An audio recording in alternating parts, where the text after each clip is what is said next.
Hello बच्चों, देखिए आज हम लोग कक्षा 11 में एनसीईआरटी का दूसरा चैप्टर शुरुआत कर रहे हैं। ठीक है, जो बच्चे अभी तक सीट ना लिए हों कृपया इस मामले में सीरियस रहें। आप अपने पढ़ाई का कैरियर बना रहे हो कि तमाशा कर रहे हो? यदि कैरियर बनाना है तो देखिए मेरे पास स्टडी मटेरियल बहुत अच्छा है, सब कुछ आप ले जाइए। आवश्यक सूचना सुनिए, मैं रिलेशन और फंक्शन लिखा जरूर है ये, लेकिन ये चैप्टर कक्षा 12 में एनसीईआरटी की दो किताबें छपी हैं, पार्ट 1 और पार्ट 2। कक्षा 11 में एनसीईआरटी की एक ही बुक छपी है, फिर से सुन लीजिए 12 में दो किताबें छपी हैं। तो जो पार्ट 1 का पहला चैप्टर है उसका नाम है रिलेशन एंड फंक्शन, अर्थात मेरे कहने का मतलब यह है कि रिलेशन एंड फंक्शन को हम 2 बार स्टडी करेंगे। कुछ भाग कक्षा 11 में स्टडी करेंगे, कुछ भाग कक्षा 12 में स्टडी करेंगे। इसके बाद देखिए मैं आपको बिना बुलाए हुए कम से कम मैं 20 से 25 घंटे की क्लास बनाऊंगा, अर्थात 2-2 घंटे के वीडियो लेक्चर बनाऊंगा रिलेशन एंड फंक्शन से, खासकर फंक्शन से संबंधित। जो वीडियो मेरे पब्लिक होंगे वो बेसिक नीडें हैं स्टूडेंट की समझने की। उन वीडियो को आप जरूर देख लें, वो चाहे 11 के स्टूडेंट हो या 12 के स्टूडेंट हो। अभी वो वीडियो नहीं बनाए, हम मैसेज करेंगे आपको टेलीग्राम में या यूट्यूब में, मैं आके आपको मैसेज करूंगा। तो मेरे कहने का मतलब है कि ऐसा एक चैप्टर से आपका इंट्रोडक्शन होने वाला रिलेशन एंड फंक्शन, जो गणित की जान है। यदि आपको रिलेशन एंड फंक्शन नहीं बनता तो आप गणित तो पढ़ ही नहीं सकते कक्षा 12 की। समझ में आ गया? अर्थात फंक्शन गणित में एक ऐसी मशीन होती है जो समझ लीजिए गणित का 50% भाग कवर करती है। समझ में आ गया कि नहीं आ गया? जब आप कक्षा 12 पास होने के बाद, जो हम कहते हैं 13 का बच्चा होता है, कक्षा 13 का बच्चा होता है, जबकि एडमिशन नहीं लेता हूं, जब वो कोटा में जाके जेईई मेंस की तैयारी करता है तो उसको पता होता है कि जो फंक्शन की बेसिक नीडें हैं वो स्टूडेंट से बन रहा होगा, ग्राफ बन रहा होगा, इसीलिए हमारे पास ये कोचिंग करने आया है। तो मैं उसी स्तर के कुछ वीडियो बनाऊंगा जो आपके बहुत यूजफुल होंगे। तो देखिए आज आप पहली क्लास पढ़ रहे हो तो सब लोग आप आज देखिए आपके बुक की कोई जरूरत नहीं है, लेकिन बुक रखना हो सामने रख सकते हैं। एनसीईआरटी में जो इंट्रोडक्शन रखा होता है उनको बहुत गहराई से आप स्टडी कर सकते हो, पढ़ सकते हो। नहीं फिर मैं तो आपके साथ हूं। देखिए नोट्स आप अपनी खुद की बनाइए, वो बेहतर होती है। तो आप लिखेंगे ये क्लास 11th नहीं लिखना, मैं इसलिए लिख देता हूं ताकि चल क्या रहा है यूट्यूब में। कुछ लड़के हैं बेवकूफ किस्म के, उन्हें प्लेलिस्ट भी खोलना नहीं आता, तो पता चले 12 के स्टूडेंट 11 का पढ़ जाए, आज 2 घंटे पढ़ने के बाद पता चले तो 11 का वीडियो था, नहीं समझ 11 वाला 12 पढ़ जाए, आगे समझ। ठीक, आज अभी एक स्टूडेंट ने फोन किया कि सर जी मेरा वीडियो नहीं चल रहा है। मैं को चल नहीं रहा, मतलब इसका सही ढंग से डिफरेंस बताओ, क्या प्राइवेट बता रहा है? मैं कहूँ यार ये बताओ कि वीडियो है नहीं है, चल नहीं रहा है, ये क्या मैटर है? ठीक है, तो बात के लोग। तो मैं क्या बताने जा रहा हूं, जो संबंध और फलन होता है, देखिए रिलेशन एंड फंक्शन, खासकर जो फंक्शन होता है ये गणित को 50% का भाग कवर करता है। अगले साल कक्षा 12 में आप कैलकुलस पढ़ेंगे, बार फंक्शन, साल भर फंक्शन आता है। वेक्टर छोड़ दीजिए और आपका लीनियर प्रोग्रामिंग छोड़ दीजिए, प्रोबेबिलिटी छोड़ दीजिए, बाकी पूरे गणित में फंक्शन आता है। त्रिकोणमिति में फंक्शन कहीं भी कूद सकता है यार फंक्शन। तो चलिए बात करते हैं भाई, आप चैप्टर का नाम डाल दीजिए exercise 2 relation and function part 1। इतना हो गया? बोलो भाई, हो गया ना? अच्छा, मैं आपको इसके पहले कुछ चीजों को समझाने की कोशिश करता हूं कि हम लोग किस स्तर की बात करने वाले हैं। आज मैं लिखाऊंगा कम, बोलूंगा ज्यादा, क्योंकि पहले दिन की जो क्लास होती है वो थोड़ा सा इंट्रोडक्शन की क्लास होती है। अब ये जो बुक मैं दिख रहा हूँ आज, ये बुक मैं तब की पलटा रहा हूँ जब मैं पढ़ता था। बताइए, मैं कक्षा 9 से किताबें अपने सुसज्जित करके रखा हुआ हूँ एकदम से। और देखो हम लोगों के इसमें देखो चैप्टर नंबर 2 लिखा था, उसमें केवल इतना बताया गया है, क्रमित युग्म, संबंध और प्रचित्रण। पहले टॉपिक बाय टॉपिक चैप्टर थे, अब एक ही में सब खिचड़ी कर दिया है। फिर से सुन लीजिए, रिलेशन और फंक्शन आप 2 बार पढ़ोगे, कक्षा 11 में और कक्षा 12 में। मैं उस स्तर के सवाल करा दूंगा जो 12 में भी पढ़ने जा रहे हैं, एक बार फिर हम दोबारा पढ़ लेंगे। और मैं कुछ वीडियो कॉमन बनाऊंगा जो 11 वालों को भी पढ़ना है और 12 वालों को पढ़ना। बहुत छोटी छोटी चीजें हैं जो आगे हमेशा आपको काम देंगी। यदि ये चैप्टर कायदे से नहीं पढ़े आप लोग तो मुझे साल भर परेशान करोगे। जो इधर उधर के बच्चे पढ़ के फिर आ जाते हैं कोचिंग में, उनको ग्राफ बनाना नहीं आता कि मॉडेल्स का ग्राफ कैसे बन गए, ये डोमेन रेंज देखना नहीं आता, दिक्कत होगी। तो चलिए काम की बात शुरू करते हैं। हेडिंग लिखिएगा, क्रमित युग्म, क्रमित युग्म, युग्म इंग्लिश में ordered, ORDERED, ordered pair, PAIR, English में लिखा हुआ ऑर्डर्ड पेयर। मुझे इंग्लिश के टेक्निकल टर्म आपको याद होना चाहिए विद स्पेलिंग, इतना बता दे रहे हैं, क्योंकि कुछ किताबें हैं जो मैं आपको मजबूर हो जाऊंगा मैं फोटो कॉपी इंग्लिश मीडियम देने के लिए, क्योंकि जो बेहतरीन मटेरियल है वो इंग्लिश मीडियम ज्यादा बेहतर आता है, क्योंकि हिंदी मीडियम में मटेरियल ही नहीं बाहर मिलता ना। समस्या तो इस बात की फंस जाती है। मैं उसको एक्सप्लेन कर दूंगा हिंदी से, जरा समझिए। क्रमित युग्म का मतलब क्या होता है, कुछ मुझे आप कुछ आइडिया है? अच्छा, युग्म का मतलब क्या होता है? पेयर, पेयर का मतलब जोड़ा। दो वस्तुओं का ऐसा जोड़ा जो किसी निश्चित क्रम में लिखा गया हो। दो वस्तुओं का ऐसा जोड़ा जो किसी निश्चित क्रम में लिखा गया हो क्रमित युग्म कहलाता है। आप बात समझ नहीं है? आगे सुन। जैसे मैं कहूं कि आप अपने और अपने पापा का जोड़ा बनाइए, इसका मतलब अपने का मतलब क्या हुआ? पहला अपना नाम, समझ में नहीं आया? पहला अपना नाम, फिर क्या लिखेंगे? अपने पिताजी का नाम। तो एक स्टेटमेंट होगा, वो कह देगा, जोड़ा बनाने के लिए एक स्टेटमेंट देगा कि प्रत्येक व्यक्ति, जरा दिमाग लगाना, प्रत्येक व्यक्ति अपने और अपने पिताजी का पेयर बनाओ। इसका मतलब क्या हुआ? स्टेटमेंट में पहला किसका नाम लिखना है? व्यक्ति का, फिर सेकंड एलिमेंट अपने पापा का। नहीं समझ में आया? जैसे मैं कहूं कि मैं टीचर और स्टूडेंट का जोड़ा बनाऊं, तो मेरे जितने भी स्टूडेंट होंगे, जैसे मेरा नाम संतोष है तो मैं एस से लिख रहा हूं, और मेरा कोई स्टूडेंट आ गया कैपिटल एक्स, थोड़ा विदेश से आया है, नहीं है तो कैपिटल एक्स नाम है क्या किसी का? ठीक, अगला पेयर फिर मेरा एक स्टूडेंट है स्मॉल ए, फिर मेरा एक स्टूडेंट है स्मॉल बी। क्या समझ में नहीं आया? तो निश्चित क्रम का मतलब क्या है? पहला व्यक्ति टीचर है किसका? दूसरे व्यक्ति का। नहीं आया समझ में? आपको आ गया समझ में? अर्थात यक्स टीचर है किसका? ए का। सिमिलर यहां व्यवहार यहां भी है, यक्स टीचर है बी का। क्या समझ में नहीं आया? तो एक ऐसा जोड़ा जो किसी निश्चित क्रम में लिखा गया हो, उसे क्या कहते हैं? क्रमित युग्म। अच्छा, दिमाग लगाइए। मैं कहूंगा कि भारत देश में राज्य, बात सुनिएगा मैं क्या बोल रहा हूं, भारत देश में राज्य तथा उनके राजधानियों का क्रमित युग्म लिखिए। बताओ कैसे लिखोगे आप? पहले नाम किसका लोगे? राज्य, फिर राजधानी। अर्थात जो पेयर बनाना है वो किसी निश्चित ऑर्डर में बनाना है, ऑर्डर डिफाइन करना है, ऑर्डर दे रखा होगा। जो भी ऑर्डर टूटा फूटा दे रखा उसके साथ छेड़खानी नहीं करना। वो बोलेगा क्वेश्चन में कि एक ऐसा क्रमित युग्म लिखिए कि भारत देश में सभी राज्य तथा उनके राजधानियों का युग्म लिखिए। तो पहला नंबर में क्या लिखेंगे? राज्य, और दूसरे नंबर में राजधानी। बताओ किस राज्य में आप रहते हो? उत्तर प्रदेश में राजधानी या लखनऊ भर दोगे? बोल क्यों नहीं रहो? ठीक है, कोई विदेशी आया, जरा दिमाग लगाइए, विदेशी आया, ऊपर स्टेटमेंट पढ़ रहा है कि भारत देश के राज्य तथा राजधानियों का पेयर भरा हुआ है, और यहां उल्टा आप भरे बैठे हुए लिखो लखनऊ कामा उत्तर प्रदेश। दिमाग लगाना, फर्जी परेशान ना करना मुझे। तो ऊपर वो क्या कह रहा है? राज्य तथा राजधानियों का क्रमित युग्म। तो उसको भारत देश का क्या आइडिया है यार कि क्या चल रहा है यहाँ पे? वो कहेगा कि लखनऊ राज्य है, नहीं समझ में आया, और उत्तर प्रदेश उसकी राजधानी है। नहीं आया समझ? ठीक है, जैसे कोई व्यक्ति कह देगा, जरा दिमाग लगाइए, वो कह देगा तो उसको तो उल्टा फील होगा, वो जिसने ऊपर भाषा लिखी हुई है उसी भाषा को फॉलो कर रहा है। वो नहीं बात है समझ में? आगे बात समझ में? जैसे हम कह दें कि जितने भी पेयर बने हुए हैं एक्स वाई, जरा दिमाग लगाना, वाई जेड, थोड़ी देर के लिए पेयर बना रहा हूं मैं, ठीक, A comma B, C D, E F and so on. जो पेयर है मैं कह दूंगा कि पहला व्यक्ति दूसरे व्यक्ति का पिताजी है। बोलो यार, पहला व्यक्ति दूसरे व्यक्ति का, अर्थात यक्स पापा है। अरे हंसने क्या होते, ऐसे ऐसे उदाहरण दूंगी मजा आ जाएगी। यक्स पापा है वाई का। आप उल्टा भाई हो तो मैं क्या करूं? वाई पापा है यक्स का, तो आपकी गलती है, आप ऊपर लिखे बैठे हुए हो कि पहला व्यक्ति पापा है, दूसरे नहीं समझ में आया। और आप भरने में गलती कर रहे हो, पुत्र को पहले भर रहे हो, बाद में पापा भर रहे हो, तो पुत्र पापा हो गया, पापा पुत्र हो गया।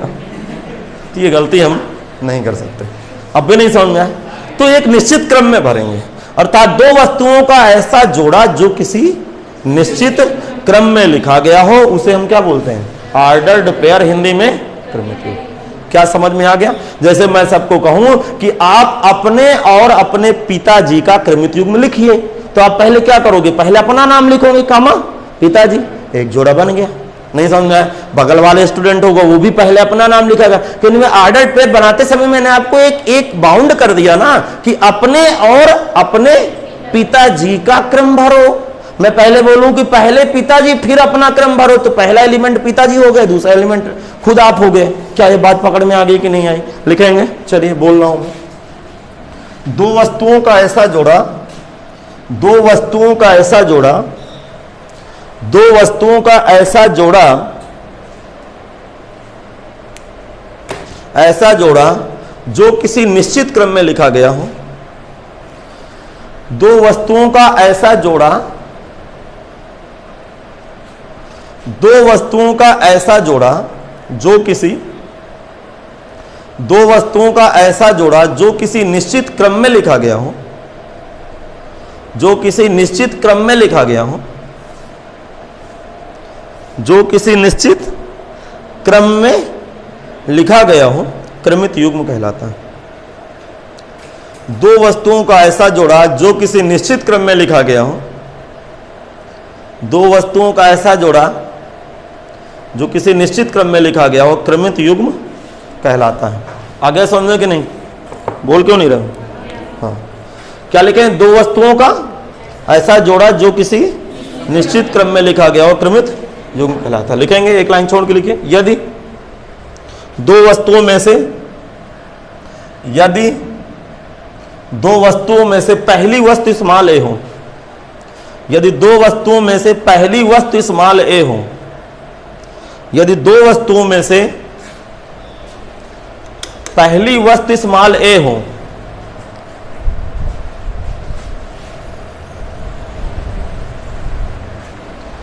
पहली वस्तु स्मॉल ए हो और दूसरी वस्तु, क्या लिखो? दूसरी वस्तु स्मॉल बी हो।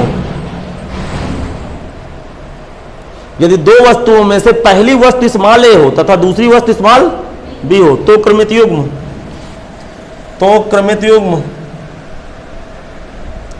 तो क्रमित युग्म ए कामा बी प्राप्त होगा, प्राप्त होगा। तो क्रमित युग्म ए कामा बी प्राप्त होगा। और यदि, और यदि पहली वस्तु स्मॉल बी हो,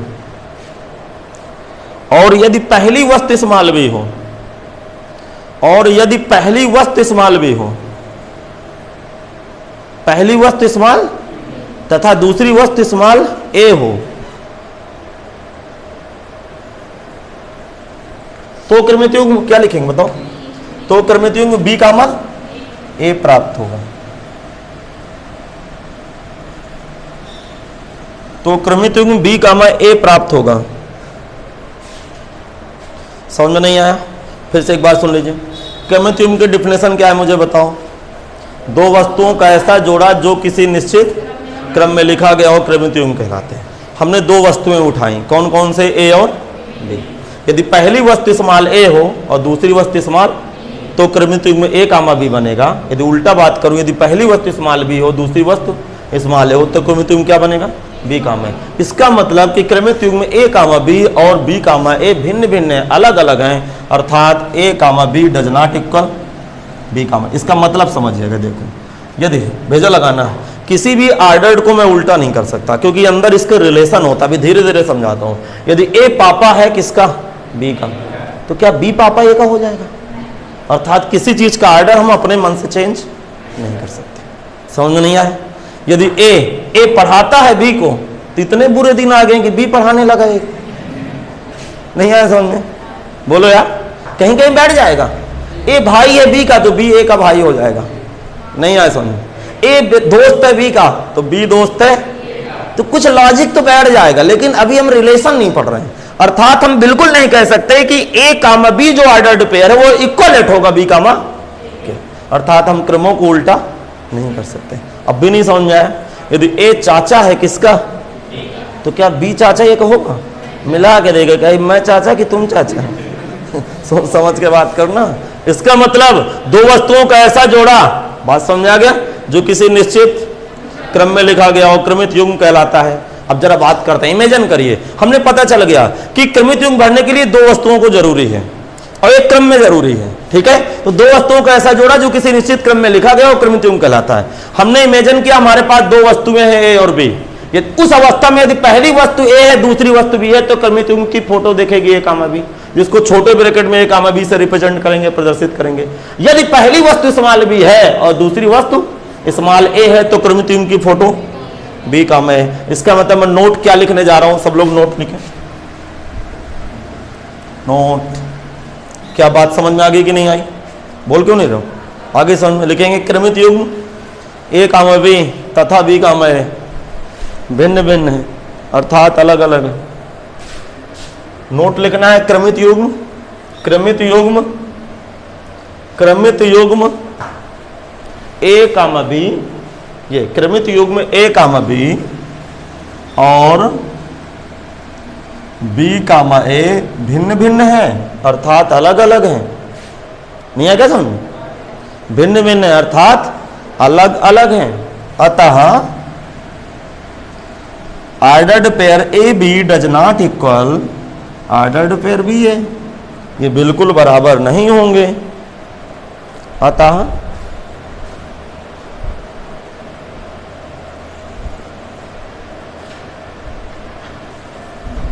हाँ भाई, क्या ये बातें लिख गई? नहीं लिख पाए। अतः A B does not equal B.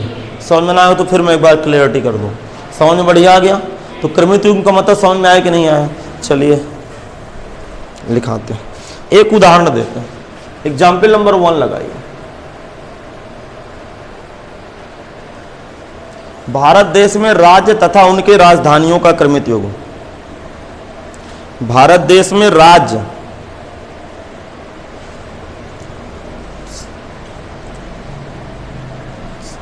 Bharat में राज्य तथा उनके राजधानियों का क्रमित युग्म भरिए। भारत में राज्य तथा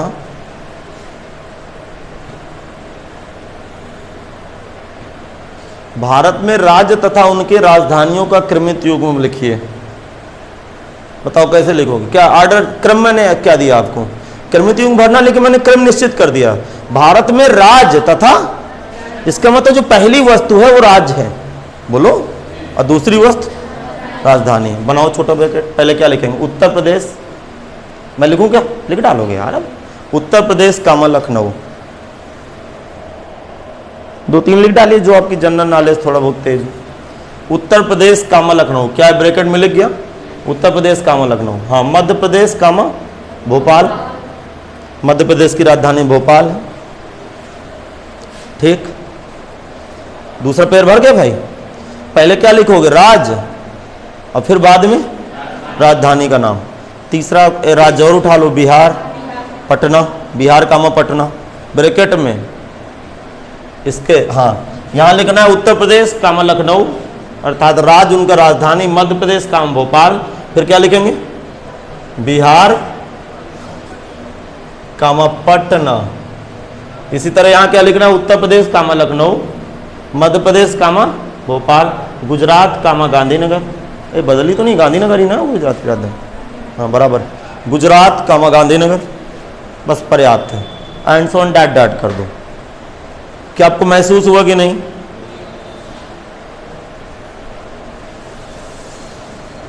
क्रमित युग्म में ब्रैकेट छोटा वाला लगाना है। दीदी कौन सा ब्रैकेट लगा रही हो? मुझे दिख नहीं रहा। ये वाला। हाँ, मतलब हर एक चीज का अपना अपना सिस्टम है। मंझला कोष्टक लगा दिए तो समुच्चय के अंदर भर दिए, इसलिए छोटा सा ब्रैकेट लगाएंगे, छोटा वाला। समझ में आ गया? 3 तरह के ब्रैकेट पड़े हैं यहाँ पे, आ गए समझ में? हाँ, इसको एक दिन और बताया था, क्लोज इंटरवल, इसको ओपन इंटरवल, ये करली ब्रैकेट, मंझला कोष्टक, जैसे मर्जी। तो उसमें आप छोटा ब्रैकेट लगाएंगे, बात खत्म। देखो समझ में तो आ गया ना ये? अब क्रमित युग्म बना लोगे कि नहीं बना लोगे? बना लोगे ना। जैसे हम कहें कि गांव तथा, भारत देश के गांव तथा उनके जिले, क्रमित युग्म बनाओ। तो अब चित्रकूट के अंदर जितने भी गांव आते होंगे तो पहला वस्तु पहले गांव लिखेंगे, बाद में जिला लिखेंगे। नहीं आए समझ में? तो किसी ना किसी चीज का हम पेयर बना सकते हैं, लेकिन उसका स्टेटमेंट देना होना चाहिए। स्टेटमेंट कह दे तो मैं पेयर बना लूंगा, लेकिन पेयर बनाते समय ध्यान रखना है कि ऑर्डर का विशेष महत्व है, कि पहले क्या लिखना है, बाद में क्या लिखना है। क्या बातें पकड़ में आ गई? क्रमित युग्म में समझ में आया कि नहीं आया? आ गया समझ में। चलिए हेडिंग बढ़ा देते हैं। हेडिंग आगे बनाइएगा। क्रमित युग्म के घटक, हेडिंग लिखना है क्रमित युग्म के घटक, क्रमित युग्म के घटक। घटक को प्रोजेक्शन भी पढ़ते हैं और कंपोनेंट्स भी पढ़ते हैं, COMPONENTS, components of ordered pair.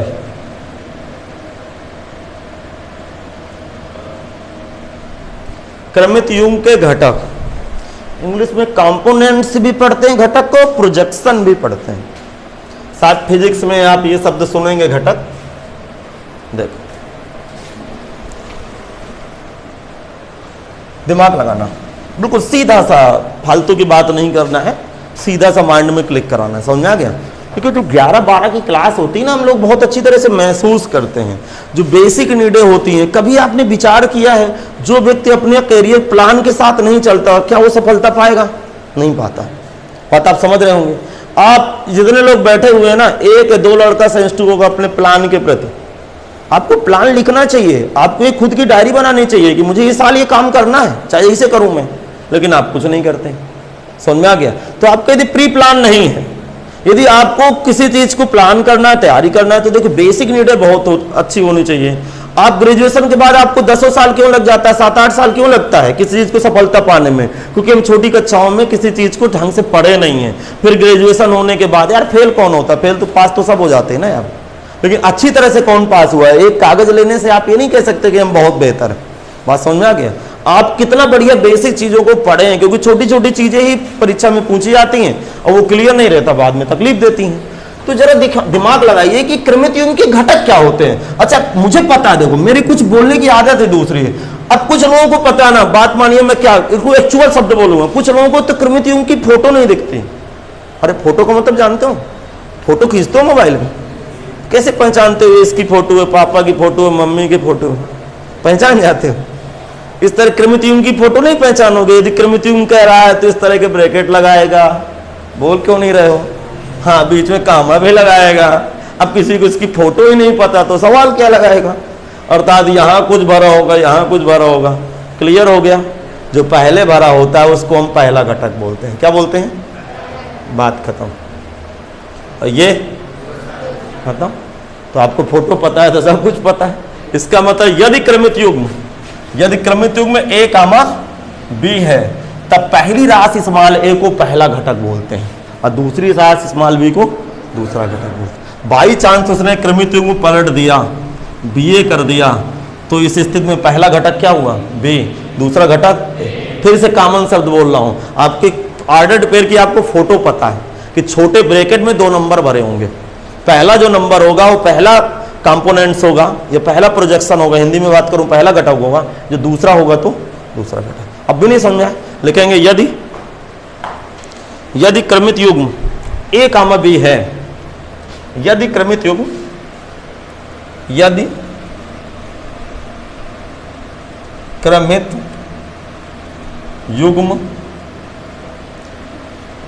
A, B है, तब पहली राशि स्मॉल a को पहला घटक तथा दूसरी राशि स्मॉल b को दूसरा घटक कहते हैं। दूसरा घटक कहते हैं।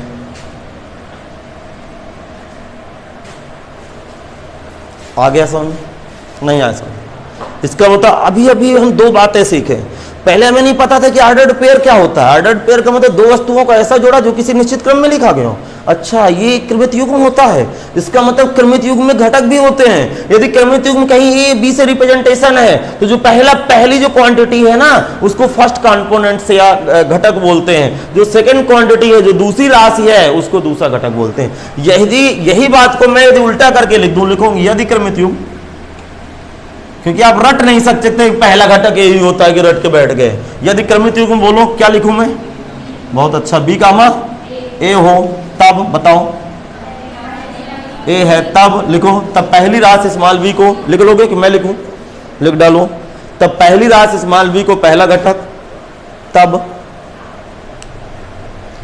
पहली राशि स्मॉल बी को पहला घटक, तब पहली राशि स्मॉल बी को पहला घटक तथा दूसरी राशि स्मॉल ए को दूसरा घटक कहते हैं, तथा दूसरी राशि स्मॉल ए को दूसरा घटक कहते हैं, तथा दूसरी राशि स्मॉल ए को दूसरा घटक कहते हैं।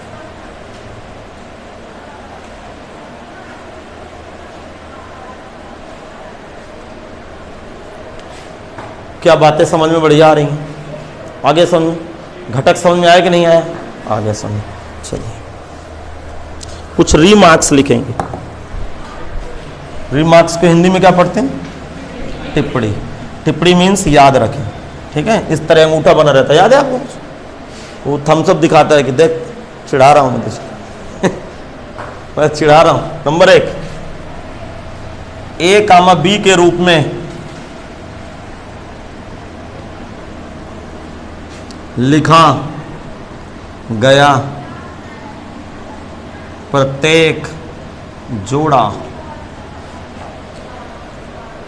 क्रमित युग्म कहलाता है।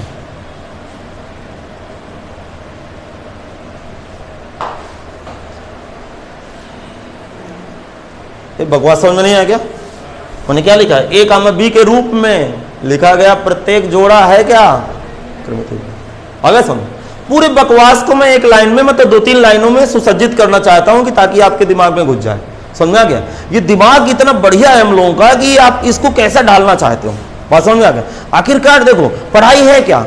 आप कभी सोचते हो, मैं छोटे में जब पढ़ाई कर रहा था ना, बहुत उल्टा किस्म का स्टूडेंट था। मैं सोचता था कि इस पढ़ाई को व्यवहारिक जीवन में कैसे उपयोग किया जाए। आखिरकार पढ़ाई क्यों बनी है यार? फालतू हम लोगों को सुबह से बस्ता टांग देते हैं, जबरदस्ती प्रेशर डालते हैं, गिलास घर में हमसे गिर जाती, मम्मी पापा मिला के देते, चल औकात में आ जा, पढ़ाई शुरू कर। नहीं समझ में आया? आप घर में कोई गलती करते हो तो आपको पनिशमेंट मिलता है? क्या मिलता है? फांसी की सजा थोड़ी मिलती है। चल टेबल याद कर गया 1 से 5 तक, समझ में?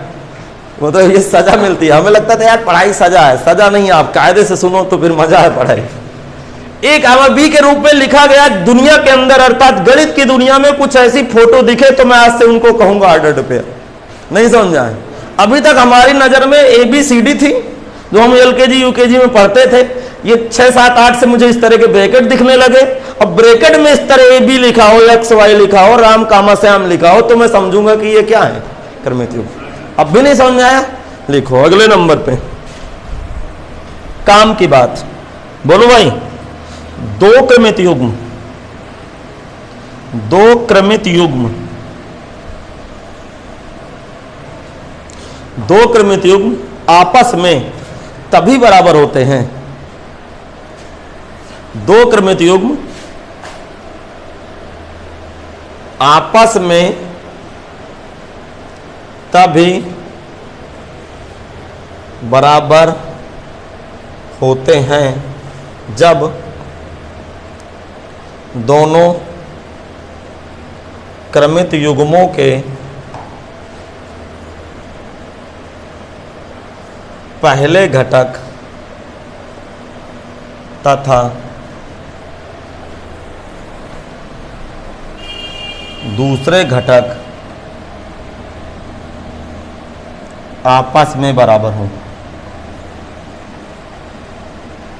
देखो मैं लिखता भी जा रहा हूं ताकि जो बच्चे ऑनलाइन स्टडी कर रहे हैं मेरे साथ उनको कोई तकलीफ ना हो। मैंने क्या लिखा कि 2 क्रमित युग्म आपस में तभी बराबर होते हैं जब दोनों क्रमित युग्मों के पहले घटक तथा दूसरे घटक आपस में बराबर।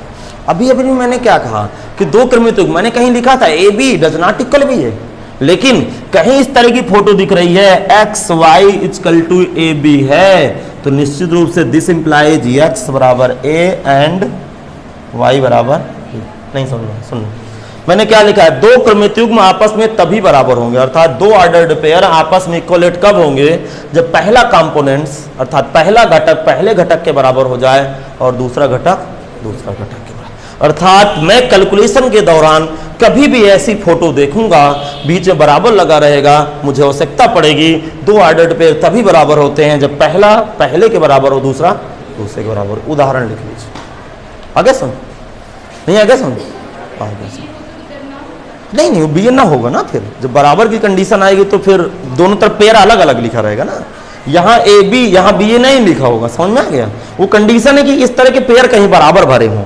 आप ये ना समझो कि ये उल्टा समझो कि बराबर हैं। मैंने क्या लिखा कि दो क्रमित युग्म आपस में बराबर होंगे, यदि बराबर है तो उनका कंडीशन क्या है कि पहला पहले बराबर होगा, दूसरा दूसरे के बराबर। अब आप उल्टा उल्टा रिसर्च करने लगे कि ए बी बी ए, वो तो बराबर हो ही नहीं सकते। इस बात की चर्चा तो पहले हो गई, नहीं बात मेरी समझे, समझा। बड़ा कंफ्यूजन है यार भाषा में। अब आदमी धीरे से बोलेगा अच्छा, इसका मतलब कोई चीज समझ रहा है, गुस्सा में कहेगा अच्छा तो नाराज है, नहीं मेरी बात समझ, ठीक है ना। कुछ चीजें होती है ना जो एक भाषा के ढेर सारे अर्थ, तो यहाँ ये ना समझ जाना कि ए बी बराबर है बी ए लिखा है तो मैं कहूंगा गणित की दुनिया में ए बराबर बी और बी बराबर ए, तो एक ही हो गए, समझा गया। वैसे ये नहीं नॉट इक्वल होंगे, तो इस बात की चर्चा थोड़ा हो रही है। वो कहा कि दो ऑर्डर्ड पेयर यदि कहीं बराबर पटके हैं, कैलकुलेशन के दौरान ऐसी फोटो दिख रही है तो मैं दोनों तरफ कंपेयरिंग कर दूंगा, तुलना कर दूंगा, एक्स बराबर है एंड वाई बराबर बी। क्या समझ में नहीं आया, आगे समझ में, चलिए हाँ हेडिंग बदलूं फिर मैं। तो क्रमित युग्म समझ में आया, क्रमित युग्म किसे कहते हैं, दो वस्तुओं का ऐसा जोड़ा जो किसी निश्चित क्रम में लिखा गया और क्रमित युग्म कहते हैं। क्रमित युग्म को इंग्लिश में ऑर्डर्ड पेयर पढ़ते हैं। यदि पहली वस्तु स्मॉल ए और दूसरी वस्तु स्मॉल बी हो तो क्रमित युग्म ए कामा बी, यदि पहली वस्तु स्मॉल बी हो दूसरी वस्तु स्मॉल ए हो तो क्रमित युग्म बी कामा है, जबकि A comma B does not equal B comma है। समझा गया। फिर मैंने बताया कि कंपोनेंट्स क्या होते हैं, तो जो क्रमित युग्म लिखा है तो उसकी जो पहली राशि है वो पहला घटक है, जो दूसरी राशि है दूसरा घटक है। समझ में आ गया। मैंने टिप्पणी में दो महत्वपूर्ण बातें लिखाई कि गणित की दुनिया में इस तरह के ब्रैकेट में कभी भी दो नंबर भरे हो, बीच में कामा लगा हो, तो ए बी के रूप में लिखा गया प्रत्येक जोड़ा क्रमित युग्म कहलाता है। दो क्रमित आपस में तभी बराबर होते हैं जब दोनों क्रमित युग्मों के पहले घटक तथा दूसरे घटक आपस में बराबर हो। अर्थात कभी भी X Y comma A B लिखा है तो मैं इसको लिखूंगा एक्स बराबर है एंड वाई बराबर बी। इंपॉर्टेंट हेडिंग की तरफ क्या बराबर, ये कामा हो सकते हैं, ऑर्डर ट्रिपल हो जाएगा, क्रमित वो त्रिक हो जाएगा। समझ नहीं आया, बताऊंगा। होने के लिए बहुत कुछ हो सकते हैं, ठीक। अभी बात हो रही युग्म की। युग्म का मतलब क्या होता है, जोड़ा। तो दो से ज्यादा यहाँ कहाँ हो जाएंगे, क्या वो, हाँ हाँ, तो क्या पूछ रही मुझे खुद नहीं समझ आ रहा। A B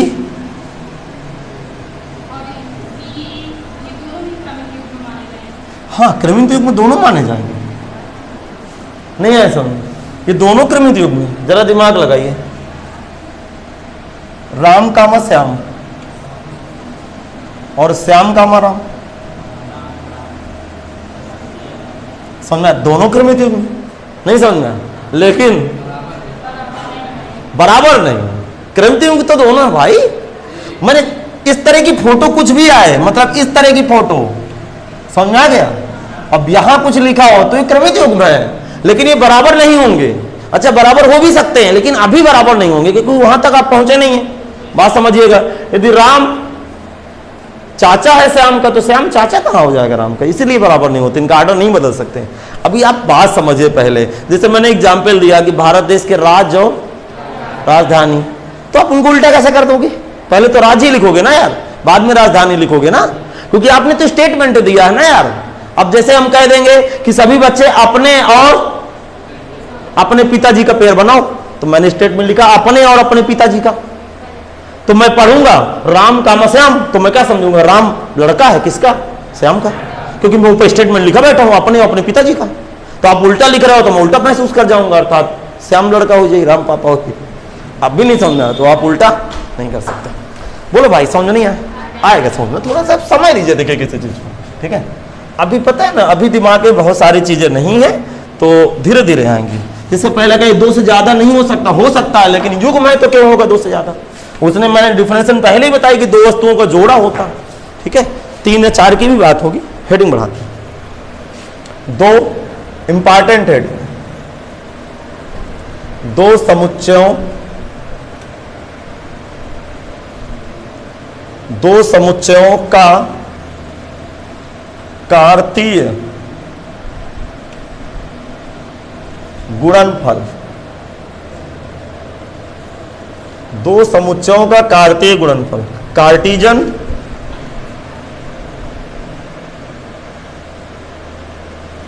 Cartesian product of 2 sets, English में लिखा है Cartesian product of 2 sets, Cartesian product of 2 sets, Cartesian product of 2 set. हाँ भाई, अब मैं इसको समझाऊंगा, एक एग्जाम्पल हम लोग देंगे, फिर डिफरेंशियल निकालेंगे।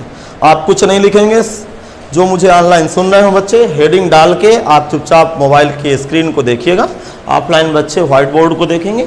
अब सुनिएगा, अभी हम एग्जाम्पल बना के डिफरेंशियल निकालेंगे। एक एग्जाम्पल दूंगा, वहां से आप डिफरेंशियल बनाइएगा। आपके नजर में देखिए 2 सेट होंगे, समझ पा रहे हो, और दोनों नॉन एम्प्टी सेट होंगे, अर्थात खाली नहीं होंगे।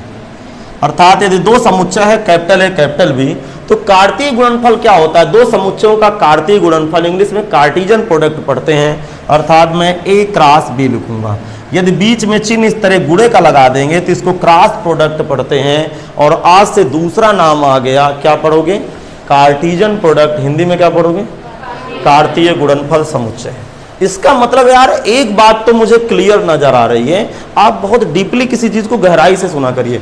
मैंने शब्द क्या लिखा? 2 समुच्चयों का कार्तीय गुणनफल, अर्थात 2 सेटों का जब कार्तीय गुणनफल करूंगा तो एक नया सेट तैयार होगा।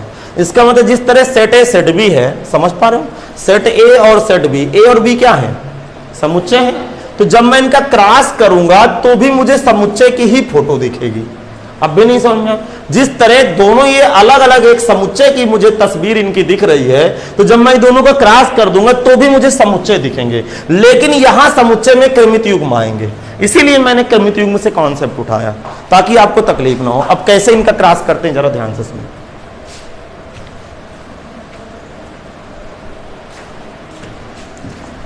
नाउ लिखना नहीं, कार्तीय गुणनफल ए क्रॉस, क्या? अरे ये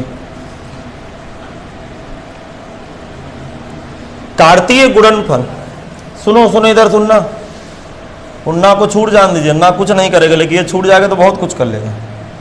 सीरियस रहना। कैपिटल ए का एलिमेंट पहला क्या है? एक्स। बोलो, एक्स को उठाओगे सबके साथ जोड़ा बना दोगे। ध्यान सुनिएगा, ए क्रॉस बी, बोलू मैं? मुझे बोलने तो अब समझ में आ गया बेहतर, क्योंकि हमें सबको समझाना। आप इसको कांस्टेंट कर लोगे और सबके साथ पेयर बनाओगे, एक्स कामा ए, फिर आगे एक्स कामा, अब तो समझ में आ गया, आगे एक्स कामा सी, आगे समझ में। अर्थात अब क्या उठाओगे? वाई, वाई कामा ए, वाई कामा बी, फिर वाई कामा सी। ये हो गया दोनों समुच्चयों का कार्तीय गुणनफल समुच्चय। इसी प्रकार ऊपर लिख रहा हूं इधर की तरफ, बिल्कुल समझ में आएगा, टेंशन लेने की जरूरत नहीं। इसी प्रकार बी क्रॉस है, बताओ बी क्रॉस को आप कैसे भरोगे? पहले बी को भरोगे, बाद में ए को। बी का एलिमेंट भराओ, ए बी क्रॉस, बोलो एक्स कामा। अब देखो इसका क्रॉस कैसे भरा जाता है, ध्यान से सुनो। साल भर जरूरत पड़ेगी, कक्षा 12 तक, पता नहीं कब तक जरूरत पड़े। आप पीएचडी कर डालिए गणित से तो भी कहीं ना कहीं जरूरत पड़ सकती है। समझ में आ गया? ठीक है, जरा सुनो। इसका पहला एलिमेंट तो ए उठा के सबके साथ पेयर बना दोगे, ए एक्स, फिर ए कामा वाई, फिर बी एक्स, फिर बी वाई, फिर सी एक्स सी वाई। क्या समझ में आ गया? जरा दिमाग लगाओ। नंबर ऑफ एलिमेंट, अर्थात ये एलिमेंट है, एक कितने जोड़े अंदर भरे हैं? 1 2 3 4 5 6। 1 2 3 4 5 6। तो ए क्रॉस बी और बी क्रॉस ए में अवयवों की संख्या, सदस्यों की संख्या बराबर है, किंतु दोनों सेट आपस में बराबर, सेट कब बराबर होते हैं? जब इसके पेयर दोनों आपस में मिल जाए। बकवास छोड़ो, पहले काम की बात सुनो, ध्यान से सुनना, ध्यान से। यदि मैं x बिलोंग ए लिखा है तो ये स्टेटमेंट सही लिखा है, x ए का अवयव नहीं आए समझ। और कहीं यदि ये लिखा है x बिलोंग ए क्रॉस बी, तो आपसे ज्यादा पागल आदमी इस दुनिया में कोई है नहीं। आप क्या कह रहे हो? x अवयव है किसका? ए क्रॉस बी का। अरे बेवकूफ बना रहा, देखो क्यों बेवकूफ बना रहा। ए क्रॉस बी में किस तरह की फोटो आती है? पेयर की, अर्थात x का ए बिलोंग करेगा किसको? ए क्रॉस बी को। तो कभी भी मैं, जरा ध्यान से सुनिएगा, मैं यदि लिखूंगा तो ऐसे लिखूंगा x y बिलोंग ए क्रॉस बी, नहीं आए समझ में? इसका मतलब ए क्रॉस बी एक समुच्चय है जिसका प्रत्येक सदस्य जोड़े में होगा, नहीं आए समझ में? अर्थात ए क्रॉस बी का ये पहला सदस्य, एक सदस्य, जिस तरह इसकी गिनती करेंगे 1 2, तो इसकी गिनती करेंगे पेयर के साथ, नहीं आया समझ में? मैं साहब से पूछूंगा ये नहीं बराबर, अरे इतना तो पढ़ चुके पहले चैप्टर में, ये नहीं बराबर 2 एन बी। अब मैं पूछूंगा ये ना ए क्रॉस बी, तो इस तरह गिनती की 1 2 3 4, तो मिला दिए 1 2 3 4 5 6। इसका मतलब मुझे तो समझ में आ गया, आपको आया समझ में? हमें बहुत बढ़िया समझ में आता है, सच में बिल्कुल एकदम से महसूस होता, आपको भी होगा। मुझे पता है कि जब कैपिटल ए की फोटो कुछ इस तरह होगी, अकेले अकेले एलिमेंट लिखे होंगे, क्या समझ पा रहे हो? बी की भी फोटो इसी तरह होगी। अच्छा, मैं किसी चीज की फोटो से बहुत पीछे पड़ा रहता हूं, कुछ उसी तो बड़ी समझ में आती है। आवाज करो, कुछ भरा है, बात खत्म, लेकिन दिखेगा तो साला इसी तरह। अर्थात जिस दिन ए क्रॉस बी लिखा होगा उस दिन इसकी तकदीर कुछ ऐसे दिखेगी। अब भी नहीं समझ में आया? इसके अंदर 2 2 एलिमेंट भरे होंगे, क्लियर हुआ कि नहीं? अब जरा सुनिए, परिभाषा बना दे, अब बोलो, समझ में आ गया? जरा सुनिए, यदि दोनों सेट खाली हैं तो क्या क्रॉस भर पाते? दोनों सेट खाली होते, 2 सेट में से कोई एक सेट खाली होता तो क्या अंदर पेयर बनते? नहीं बनते। पहली बात तो ये समझना है कि ए क्रॉस बी में जोड़े आते हैं, ए क्रॉस बी में जोड़े आएंगे, बी क्रॉस ए में भी जोड़े आएंगे, लेकिन ये जोड़ा कब भरा जा सकता है? जब ए और बी नॉन एम्प्टी सेट हो। इसका मतलब यदि 2 समुच्चय, ध्यान से सुनना, यदि 2 समुच्चय कैपिटल ए कैपिटल बी आरिक्त समुच्चय हो तो उन सभी क्रमित युग्मों का समुच्चय, ये जो 2 ब्रैकेट लगा है इसको क्या बोलते हैं? समुच्चय। इनको क्या पढ़ते हैं? क्या पढ़ते हैं? अवयव तो है एक क्रॉस बी के, लेकिन दूसरा नाम क्रमित युग्म। तो अब सुनना, यदि 2 समुच्चय कैपिटल ए कैपिटल बी आरिक्त समुच्चय है तो उन सभी क्रमित युग्मों का समुच्चय जिनके पहले अवयव कैपिटल ए के हों, दूसरे अवयव कैपिटल बी के हों, दोनों समुच्चयों का कार्तीय गुणनफल समुच्चय कहलाता है, जिसे एक क्रॉस बी से व्यक्त करते हैं। नहीं आया समझ? ध्यान से सुनना, मैं क्या बोल रहा हूं। यदि 2 समुच्चय कैपिटल ए कैपिटल बी आरिक्त हो, आरिक्त का मतलब खाली ना हो, मतलब भरा होना चाहिए कुछ ना कुछ। यदि कैपिटल ए कैपिटल बी 2 आरिक्त समुच्चय हैं तो ए और बी में जितने भी पेयर बन सकते हैं उन सभी पेयरों का जो सेट होगा वो एक क्रॉस बी कहलाएगा, किंतु शर्त है कि पेयर का जो पहला एलिमेंट होगा वो ए को बिलोंग करेगा, दूसरा एलिमेंट बी को बिलोंग करेगा। अब भी नहीं समझे? तो क्या परिभाषा आप बना लोगे? नहीं बना पाओगे। जरा बनाते हैं फिर से। क्या लिखेंगे? याद नहीं करना, अपने भाषा में लिखो। आपके अंदर यदि फीलिंग है, महसूस हो रहा है, तो हमें दर्द अपने शब्दों में लिख देना है। आप किसी को व्हाट्सएप में चैट करते हो? बता दो, मैं किसी से नहीं बताऊंगा, नहीं करते। हम तो कभी कभी कर लेते हैं, ठीक है, लेकिन मेरे खाते में शॉर्टकट में नहीं लिखता हूँ, थोड़ा सा एक्सप्लेन करके लिखता हूँ ताकि सामने वालों को समझ में आ जाए कि दर्द क्या चल रहा है। तो इसी तरह गणित, कोई भी भाषा यार, कोई भी लैंग्वेज, आप बीएससी लेवल पे जाओगे ना तो यदि वही नोट बनाओगे तो टीचर आपको बहुत डांटेगा, क्यों बना रहे हो? मैं समझा रहा हूं ना, कॉन्सेप्ट समझ, पूरी कहानी समझ, और क्या है उसको अपने भाषा में उतार दे। नहीं समझा? बशर्ते इक्वल, बिल्कुल एकदम से फील, अर्थ सही निकले। ऐसा नहीं कि आप उल्टा सीधा फालतू की बात रामायण लिख के चलाए दे रहे हो, समझना सर? ऐसा कुछ नहीं। लेकिन देखो, स्टूडेंट एज ए स्टूडेंट समस्या होती है, मुझे भी पता है। जब मैं 11 में पढ़ता था तो मेरे पास इतनी मेच्योरिटी नहीं थी। हम जैसे फिजिक्स केमिस्ट्री पढ़ते थे, छोटा का बड़ा का जो लिखाते थे उस तरह लिखते चले जाते थे। और सही बताऊं, एक एक लाइन याद रहती थी, का से बड़ा का नहीं होता था, समझ में आ गया? अब बस वही रट्टा लिख के परीक्षा में आते थे, क्योंकि डंडे बहुत खाए हम लोग। ध्यान से सुनना, मैं बताऊं, पहली basic need capital A capital B खाली नहीं होना चाहिए। तो परिभाषा यहीं से बनाएंगे, यदि 2 समुच्चय कैपिटल ए कैपिटल बी, पहले सुन लो एक बार फिर लिखना शुरू करते हैं। यदि 2 समुच्चय कैपिटल ए कैपिटल बी आरिक्त समुच्चय हैं, तो उन सभी क्रमित युग्मों का समुच्चय जिनके पहले अवयव, जिनके पहले का मतलब क्रमित युग्मों के, जिनके पहले अवयव ए के हों दूसरे अवयव बी के हों, दोनों समुच्चयों का कार्तीय गुणनफल समुच्चय कहलाता है, जिसका रिप्रेजेंटेशन कैसे करेंगे, ए क्रॉस बी। समझ में आ गया?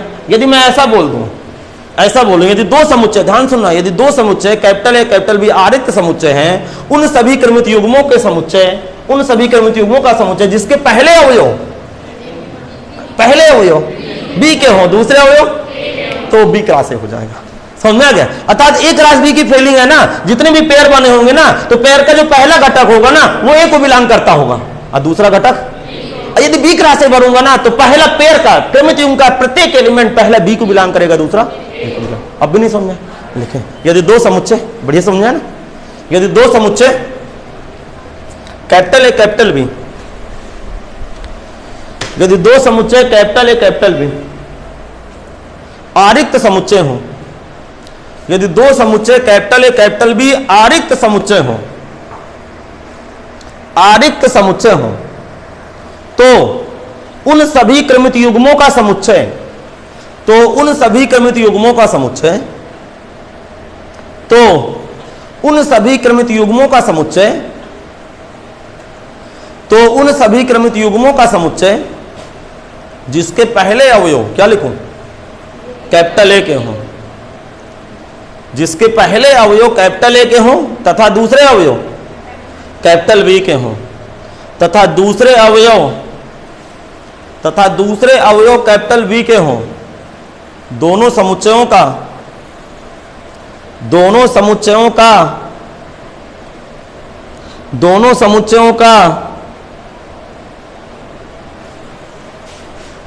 कार्तीय गुणनफल समुच्चय कहलाता है। दोनों समुच्चयों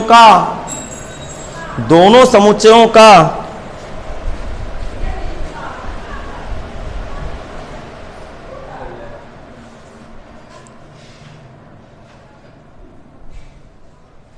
क्या लिखें, दोनों समुच्चयों का कार्तीय गुणनफल समुच्चय कहलाता है। फिर से मैं एक बार रिपीट कर दूं, कहीं मिस्टेक तो नहीं हुआ। यदि दो आरिक्त समुच्चय कैपिटल ए कैपिटल बी हो, तो उन सभी क्रमित युग्मों का समुच्चय जिनके पहले अवयव ए के हों तथा दूसरे अवयव बी के हों, दोनों समुच्चयों का कार्तीय गुणनफल समुच्चय कहलाता है। एक हाईलाइट पेन उठाइए जिसे ए क्रॉस बी से व्यक्त करते हैं, जिसे इस तरह लिखित, जिससे capital A cross capital B से व्यक्त करते हैं। इसको अंडरलाइन भी कर लीजिए, जिसे ए क्रॉस बी से व्यक्त करते हैं। समझ में नहीं आया? एग्जाम्पल लीजिए, माना उदाहरण दीजिए, माना कैपिटल ए कैपिटल बी, जो बोर्ड में दिख रहा है लिख डालिए। हाँ, गर्मी की तरफ ध्यान ना दीजिए कि गर्मी, समझ में आ गया? पढ़ना है, बाकी मैं 1-2 दिन में बैटरी लगवा रहा हूँ, जानबूझ के बैटरी नहीं लगाता यार, तो क्लास चल नहीं रही इसलिए बैटरी नहीं लग रही, बैटरी वैटरी सब लग जाती, क्लास चलती तो ऐसी लगती, लेकिन ना परिस्थितियाँ विपरीत। हट गया भाई। अच्छा, जो ऑनलाइन बच्चे देख रहे होंगे सोचते होंगे सर कहाँ गोल हो जाते हैं, अरे यार जो ऑफलाइन पढ़ रहे हैं वो भगा देते हैं मुझे, मैं जरा इधर कप्तानी करने, समझे?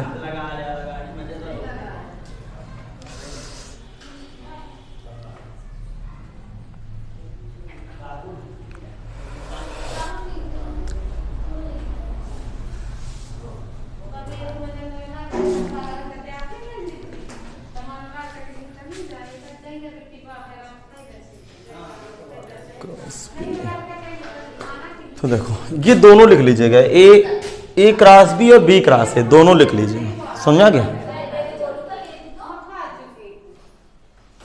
ए क्रॉस बी और बी क्रॉस ए दोनों सेट, इसको भी घेरे में आप बंद कर लीजिए। अभी मैं और एग्जाम्पल दे रहा हूं, आप परेशान मत होइए। इसे देखिए, महसूस तो बढ़िया हो गया कि नहीं? बोलो भाई। अभी मैं सब कुछ लिखाता हूँ, ए क्रॉस बी लिखने के बाद बी क्रॉस ए, आप एग्जाम्पल बस दे लीजिए स्पीड के साथ, फिर आगे बढ़ाते हैं सभी।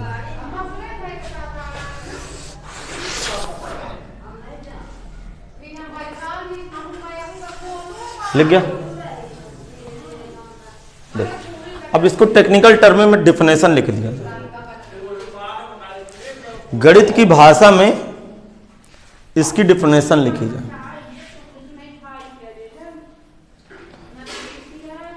लिखिए, थोड़ा अपने मन से सेंस लगाया करो। एक एक लाइन लिखते देखते रहते हो कि ए किस तरह बनता है, यक्स किस तरह बनता है। कि आपको तो केवल इतना लिखना चाहिए, सब अपने आप भर लेना चाहिए। भाई अच्छे स्टूडेंट बनो यार, समझ में आ गया। अब ये एक दो के स्टूडेंट थोड़ा हो किस माले किस तरह बना। अब सुनना, ध्यान से सुनना। पहली बात मुझे ध्यान से सुनना, ध्यान से। क्या लिखा हुआ है? एक्स बिलोंग ए स्टेटमेंट सही है, बोलो। एक्स बिलोंग बी लिखा है तो भी स्टेटमेंट सही है, लेकिन यक्स बिलोंग कहीं ए क्रॉस बी लिखा, सावधानी, ये स्टेटमेंट गलत। अर्थात ए क्रॉस बी एक समुच्चय, इस समुच्चय के अंदर जितने भी एलिमेंट होंगे जोड़े के साथ होंगे। इसका मतलब इसकी डिफिनेशन क्या हो गई? एक्स वाई लिखना नहीं, एक्स वाई बिलोंग किसको करेगा? ए क्रॉस। मतलब क्या है कि ए क्रॉस बी एक समुच्चय है, उस समुच्चय में ये जोड़ा लिखा है, तो निश्चित रूप से यक्स किसको बिलोंग करेगा? ए को, और वाई किसको बिलोंग करेगा? तभी तो एक्स वाई में ए क्रॉस बी घुस गया। नहीं समझ में आया? इसका मतलब देखो, ए क्रॉस बी में एक्स वाई लिखा है, इसका मतलब यक्स किसका होगा? ए का, और वाई तभी तो आया। ए क्रॉस बी में जो जोड़ा होता है तो पहला एलिमेंट पहले का होता है, दूसरा एलिमेंट दूसरे का होता है। इस तरह भी लिख सकते हैं, ए क्रॉस बी एक समुच्चय है जिसमें एक्स वाई एक पेयर आया है, सच दैट क्या लिखूं? एक्स बिलोंग ए और वाई बिलोंग। ये समझ में नहीं आया क्या? जरा उल्टा लिख लेते हैं। यदि बी क्रॉस है, ध्यान से सुनना, बी क्रॉस है, जल्दबाजी कुछ नहीं है, ध्यान सुनना। बी क्रॉस एक समुच्चय है, अब उसमें एक्स वाई लिखा है तो बिल्कुल डरने की जरूरत नहीं, उसमें एक्स वाई लिखा है। ध्यान सुनना, ध्यान से, रटना नहीं। अर्थात बी क्रॉस एक समुच्चय है जिसमें पेयर एक्स वाई है, सच दैट एक्स कहां का होगा? एक्स बी का होगा और वाई ए का। नहीं है समझ? बोल क्यों नहीं रहे? इसको सब लिख डालिए जल्दी से। फिर समझाऊं क्या? आगे ना समझ। ये आप लोग मेरी पंचायत सुनना, ठीक है ना? समझना क्या? नीचे वाली पंचायत है ना, सुन। मैं पढ़ा रहा हूं, नहीं उनको अब चिल्लाता। ये लाइट नहीं है ना, तो और आवाज आ रही।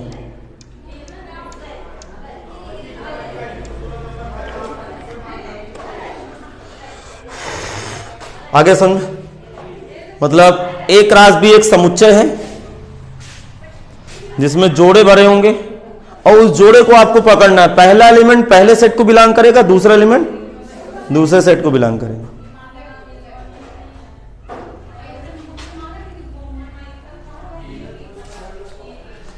आगे समझ भाई? ना समझ तो फिर बताऊं। बढ़िया है समझ? देखो, अब आप बताइए, रिमार्क्स नंबर 1 सुनना, बोलो। कैपिटल पी क्रॉस क्यू लिखा है एक सेट जिसमें ए बी पेयर आ गया है, सच दैट इसको क्या लिखोगे? ए कहां का सेट होगा? ए कहां का एलिमेंट होगा? पी का। अर्थात ए बिलोंग कैपिटल पी और बी बिलोंग कैपिटल क्यू। आ रहा समझ में? फिर मैं कैपिटल एक्स दूसरा लिख दिया, और आर क्रॉस कैपिटल एक्स में एक सेट है जिसका नाम है स्मॉल एक्स वाई। बताओ क्या करूं? या 2 3 लिखे दे रहा हूं मैं, 2 3 सच दैट। बताओ 2 किसको बिलोंग करेगा? आर को, और 3 बिलोंग करेगा एस को। अब सुनना तीसरे नंबर की बात। यदि ये सेट है ए क्रॉस बी, सुनना, ध्यान सुनना, ठीक, और इसके अंदर इस तरह के कुछ एलिमेंट आ रहे हैं तो ये गलत स्टेटमेंट है। अर्थात इसके अंदर जितने भी एलिमेंट आएंगे वो सब किसके साथ आएंगे? जो पेयर के साथ आएंगे। समझ में आ गया? तो ये 2 बातें लिख लीजिए और क्लियर होगी। हेडिंग बढ़ाओ, आगे हेडिंग बढ़ाइए, क्योंकि कार्तीय गुणनफल समुच्चय आज कंप्लीट कर ले हम लोग। कल मैं आर्डर ट्रिपल बता के कल मैं रिलेशन बताने लगूंगा। एनसीईआरटी में सब चीजें स्किप कर दी गई हैं, जबकि कॉन्सेप्ट तो आएगा ही आएगा, नहीं फिर दिक्कत होगी। तो आप मेरे हिसाब से पढ़िए ताकि आपको बेहतर महसूस हो। बताइए, पेयर बनाना समझ में आ गया? बोल कौन? हाँ, हेडिंग लिखेंगे ए क्रॉस बी लिखने की विधि, लिखने की विधि। अगली हेडिंग बना दीजिए, ए क्रॉस बी लिखने की विधि।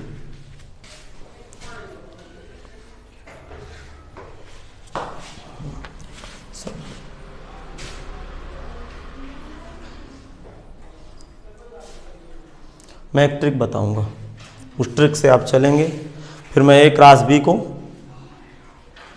ज्यामितीय रूप से रिप्रेजेंटेशन करेंगे।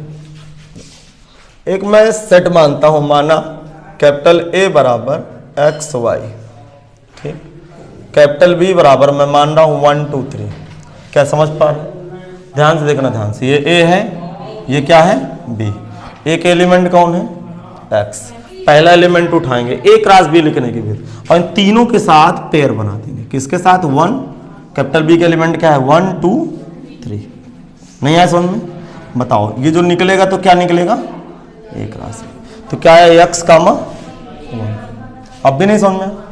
मैंने क्या बताया? ए बी एक सेट है जिसका मैं ए क्रॉस भी भर रहा हूं। तो कैपिटल ए का मैंने पहला एलिमेंट उठाया और कैपिटल बी के तीनों एलिमेंटों के साथ पेयर बना दिया। क्या होगा?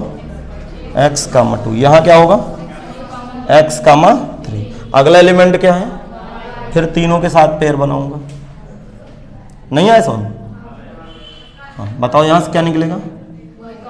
y कामा 1। आगे y कामा 2। अभी लिखना नहीं, मैं डिफिनेशन निकालूंगा। y कामा 3। ये ग्राफ क्या बताता है? जिस तरह सेट ए सेट बी, जिस तरह सेट ए सेट बी दो अलग अलग समुच्चय हैं, उसी प्रकार, यार तुम लोग हंसाई तुम्हें क्यों छूट रही है? तुम्हें पढ़ने में नहीं अच्छा लग रहा क्या? इसी प्रकार ए क्रॉस बी, जरा दिमाग, इसी प्रकार का उद्देश्य ही नहीं है अभी तो। कौन कंडीशन चाहिए? नाउ ए क्रॉस बी यहां से क्या भरोगे बताओ? ये क्या है? सेट ए सेट बी है, तो ए क्रॉस बी सारे पेयर भर लोगे। एक्स 1, फिर x2, फिर x3, y1, y2। समझ में आ गया? ये एरो मेथड समझ में आया कि नहीं आया? नहीं आया समझ? आ गया समझ। y2, फिर y3। तो हम मैं क्या लिखूंगा? फिर वही बात लिखूंगा। ए क्रॉस बी लिखने के लिए उन सभी क्रमित युग्मों को लिखेंगे जिनके पहला घटक या पहला अवयव किसका है? ए का, और दूसरा अवयव बी। लिखने के बाद फिर सोचें, फिर सुनिए, इधर से देखें। आपके पास दो सेट है, इस तरह बकवास नहीं लिखना आपको पेपर में। पेपर में तो जैसे मैं एग्जाम्पल नहीं दिया हूं, आप इसका पहला एलिमेंट उठाओ, सबके साथ पेयर मार दो, कभी गलत नहीं होगा। इसका एलिमेंट उठाओ, फिर पेयर मार दो। मैंने क्या कहा कि कैपिटल एस का मैंने एक एलिमेंट उठाया और कैपिटल बी के तीनों एलिमेंटों के साथ पेयर बना दिया। कैपिटल ए का दूसरा एलिमेंट उठाया, कैपिटल बी के साथ पेयर एलिमेंट, शायद इसका तीसरा एलिमेंट होता तो तीसरा एलिमेंट भी उठा के इसके साथ पेयर बनाता। अब भी समझ में नहीं आया? लिखो, ए क्रॉस बी लिखने के लिए, ए क्रॉस बी लिखने के लिए, ए क्रॉस बी लिखने के लिए उन सभी क्रमित युग्मों को लिखते हैं। ए क्रॉस बी लिखने के लिए, ए क्रॉस बी लिखने के लिए उन सभी क्रमित युग्मों को लिखते हैं, उन सभी क्रमित युग्मों को लिखते हैं। ए क्रॉस बी लिखने के लिए उन सभी क्रमित युग्मों को लिखते हैं जिनके पहले अवयव, क्या लिखूं? कैपिटल ए के हों, जिनके पहले अवयव कैपिटल ए के हों, जिनके पहले अवयव कैपिटल ए के हों तथा दूसरे अवयव कैपिटल बी के हों। आप एक एग्जाम्पल लिखिए और मान के इसी तरह बनाइए।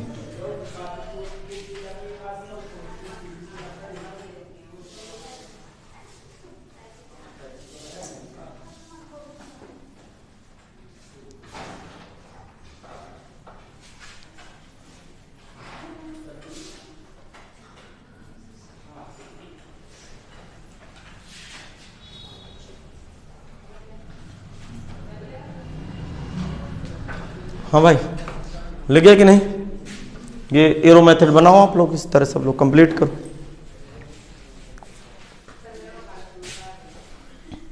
सब एरो मेथड आप कंप्लीट कर लीजिए।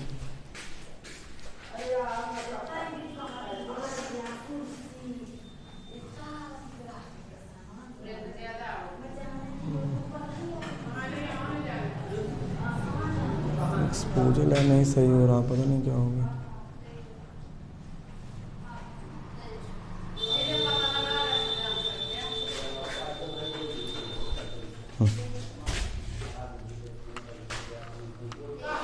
लिख गया? अब बी क्रॉस ए लिखने की विधि ज्ञात करें। हाँ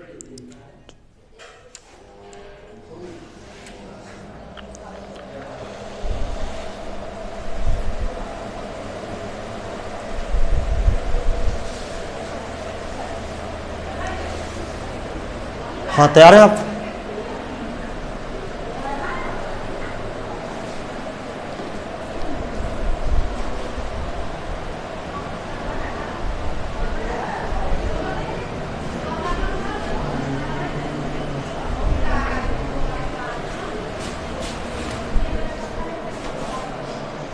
तो मोबाइल की एक्सपोजर चेंज कर दूँ, अंधेला हो जाएगा।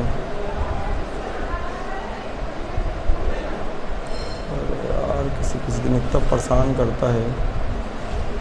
तो भैया आओ थोड़ा सा आगे एक लोग। पता नहीं क्या हो गया। जलाओ इस लाइट थोड़ा सा, बंद करो लाइट। ऊपर वाली लाइट बंद कर दो, बगल वाली होगी, जस्ट बगल वाली।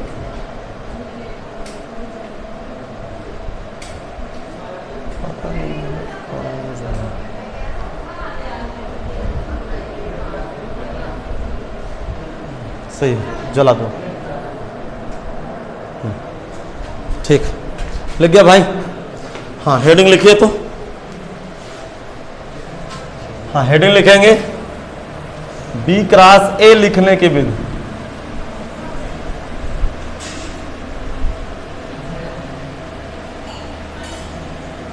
हेडिंग लिखेंगे B क्रॉस A लिखने के बिंदु।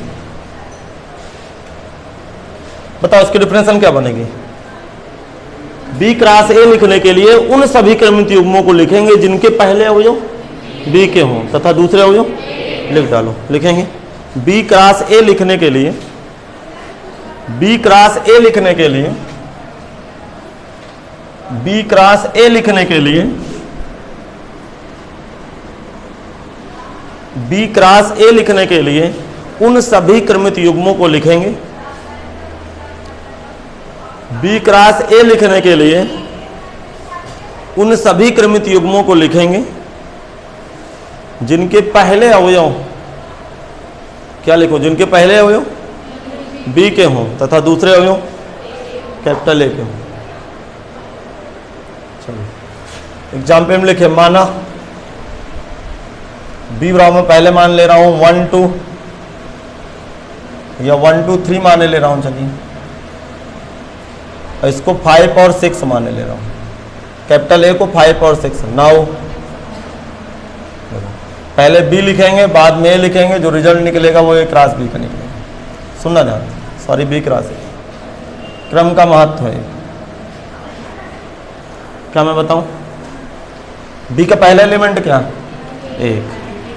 इस 1 के साथ दोनों का पेयर बनाएंगे। किसका किसका? बहुत अच्छा, 5 और 6 का। तो पेयर क्या बना बोलो?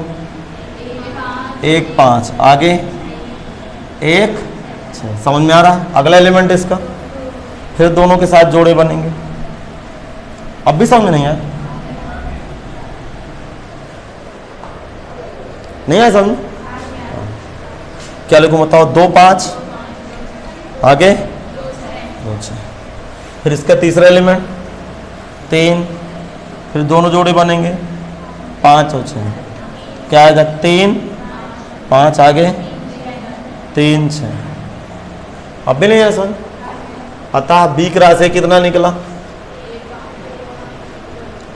B क्रॉस A एक समुच्चय होता है, उस समुच्चय में सारे जोड़े भरे जाएंगे और वो सारे जोड़े का जो पहला एलिमेंट होगा वो B का होगा, सेकंड एलिमेंट A का होगा। ये बार बार मैं पूरा 1 घंटे से चिल्ला रहा हूँ। 1 5 1 6 2 5 2 6 3 5 3 6। क्या समझ में आ गया? ये बातें पकड़ में आ गई कि नहीं आ गई? हाँ अब आप लिखेंगे,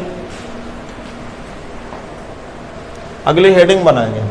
इतना कंप्लीट कर लीजिए, फिर अगली हेडिंग बनाते हैं।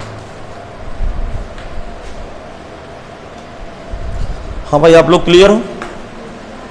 ये भरना तो बिल्कुल समझ में आ गया ना? साथ साथ चलिए, देखिए समय का अभाव है। हाँ लिखेंगे अगली हेडिंग, A क्रॉस B तथा B क्रॉस A समुच्चय में समुच्चय में अवयवों की संख्या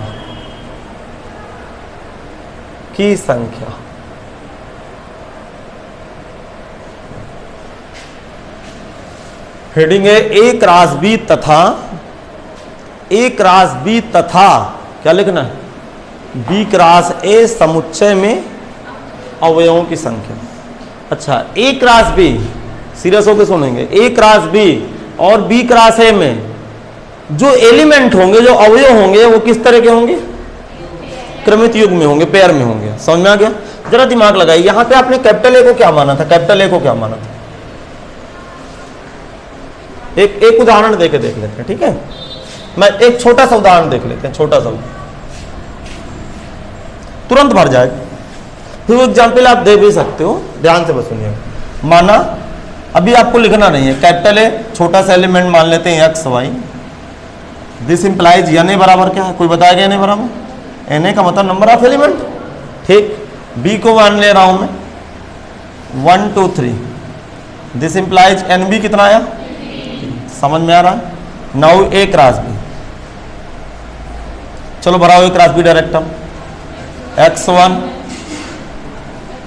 x2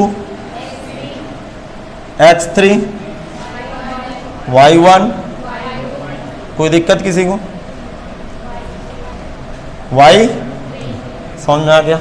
जरा सुने, एन ए क्रॉस बी क्या होगा? एन ए क्रॉस बी का मतलब, इसकी डिफिनेशन, इसका कॉन्सेप्ट समझे। ए क्रॉस बी में कितने एलिमेंट है, और यहां एलिमेंट पेयर के साथ है, तो 1 2 3 4 5 6, अर्थात ये 6 आया क्या? इसको जरा पकड़ना है, एन ए क्रॉस बी बराबर एन ए गुड़े एन बी, नहीं आया समझ? एन ए में कितने अवयव, एन बी में 2 गुड़े 3 6, तो कभी भी पेयर भरना तो गिनती कर लेना, कोई मिसिंग तो नहीं हो गई है, नहीं समझ में आया? यदि सेट ए में 3 एलिमेंट भरे हैं, सेट बी में 4 भरे हैं, तो 3 चौको 12, तो 12 पेयर भरेंगे। सपोज दैट 2 डाइस को, मैं डाई को या पासा को, पासा जानते हो आप, कब पढ़े होंगे प्रोबेबिलिटी में, यदि 2 पासों को एक साथ में उछाल दूं, एक पासा इधर उछाल दूं, दोनों हाथ से एक एक पासा उछाल दिया, बताओ 36 पेयर बनेंगे, क्योंकि पासे में कितने रिजल्ट होते हैं, 1 2 3 4 5 6, अर्थात पासा का पासा के साथ क्रॉस करूंगा तो 36 पेयर नहीं इस तरह के बनेंगे। तो ये महसूस हुआ, इसका मतलब कि जरा दिमाग लगाइएगा। इसी प्रकार मैं यहां पे लिखना चाहता हूं, इसी प्रकार बताओ बी क्रॉस ए यहां पे क्या होगा, जरा महसूस करो। बी क्रॉस ए क्या होगा, 1x, हाँ 1x 1y, 1 मिनट, 1y, आगे बोलो 2x, बहुत अच्छा, 2y, आगे 3x और 3, ठीक। यहां पकड़ना, एन बी क्रॉस ए बराबर 6, फिर 6 जोड़े आगे, देखो इसका मतलब ए क्रॉस बी और बी क्रॉस ए सेट बराबर नहीं है, लेकिन नंबर ऑफ एलिमेंट गिनती में पेयर बराबर। समझा गया? इसका मतलब ये भी कॉन्सेप्ट बैठ गया कि N B cross A, N B cross A बराबर एन ए या एन बी गुड़े, नहीं आए समझ? बोलो भाई, हाँ समझ में आ गया? इसका मतलब जरा समझिएगा, मैं इसके अवयवों की संख्या आपके साथ डिस्कस करने की कोशिश करता हूं। यदि परिमित, यदि 2 समुच्चय कैपिटल ए कैपिटल बी परिमित समुच्चय हैं और समुच्चय ए में अवयवों की संख्या एन ए बराबर के है, या स्मॉल पी से लिखे दे रहा हूं, नहीं आया बात समझ? अर्थात कोई सेट कैपिटल ए है जो फाइनाइट सेट है, परिमित है, उसके अंदर कितने एलिमेंट भरे, पी एलिमेंट भरे, गिनती में, जिस तरह यहां 2 भरे हैं एक्स वाई, उसी तरह यहां किसके अंदर कितने भरे, पी। और सेट बी में कितने भरे, बोलो क्यू भरे हैं। तो इस स्थिति में एन ए क्रॉस बी बराबर एन बी क्रॉस ए बराबर कितना, पी क्यू। नहीं आया समझ में? अर्थात 2 गुड़े 3 करूं या 3 गुड़े 2 करूं, रिजल्ट तो 6 ही आएगा। अब भी समझ में नहीं आया? इसका मतलब 2 बातें लॉजिक पकड़ में आ गई कि नंबर 1 लॉजिक क्या है, A cross B does not equal, ये दोनों सेट आपस में बराबर, किंतु एन ए क्रॉस बी बराबर n B cross A. N का मतलब क्या होता है, नंबर ऑफ एलिमेंट, अर्थात इसमें भी जितने जोड़े इसके अंदर भरे होंगे उतनी ही जोड़े, जबकि दोनों समुच्चय आपस में बराबर नहीं। अब भी समझ में नहीं आया? आगे समझ में, चलो लिखो, बोल रहा हूं, ये कुछ नहीं लिखना, उदाहरण बताएंगे। बोलूं भाई, यदि दो परिमित समुच्चय कैपिटल ए तथा कैपिटल बी हो, यदि दो परिमित समुच्चय कैपिटल ए तथा कैपिटल बी हो, यदि दो परिमित समुच्चय कैपिटल ए तथा कैपिटल बी हो और समुच्चय ए में अवयवों की संख्या स्मॉल पी हो, और समुच्चय कैपिटल ए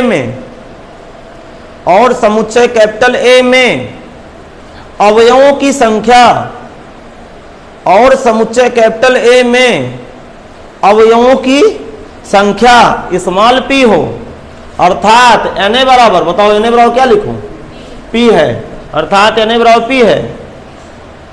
इस कथन का मतलब यही ना निकला, Na बराबर P। और समुच्चय B में अवयवों की संख्या Q हो,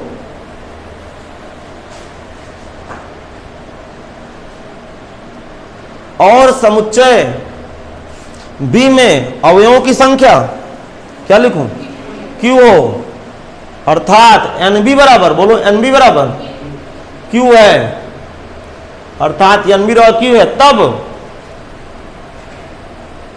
तब बोलूं NA क्रॉस B बराबर क्या लिखूं, NB क्रॉस A बराबर NA गुणे, बोलो NB। नहीं आया समझ में, अर्थात इसको घेरे में बंद कर लो, या नीचे इस तरह लिख सकते हो, या NA क्रॉस B बराबर NB क्रॉस A बराबर PQ।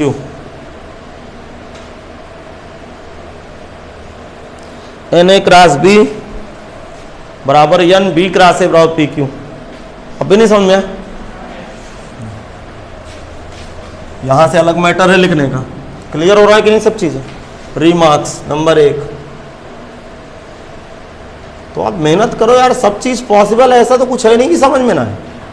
बताओ मैं क्या लिखूंगा, A क्रॉस B, बोलो डज नॉट इक्वल, देखो यार इसी समझ लो, A क्रॉस B सेट ये भरा है, B क्रॉस A भरा है, दोनों सेट आपस में बराबर नहीं है। दोनों सेट आपस में कब बराबर होते हैं, जब पूरे के पूरे वो बराबर हो। यहाँ पेयर उल्टा हो गया, ठीक। लेकिन दूसरे नंबर में क्या सीख मिलती है कि नंबर ऑफ एलिमेंट आपस में क्या है, बराबर। सेट बराबर नहीं है लेकिन अंदर जोड़ों की गिनती बराबर है।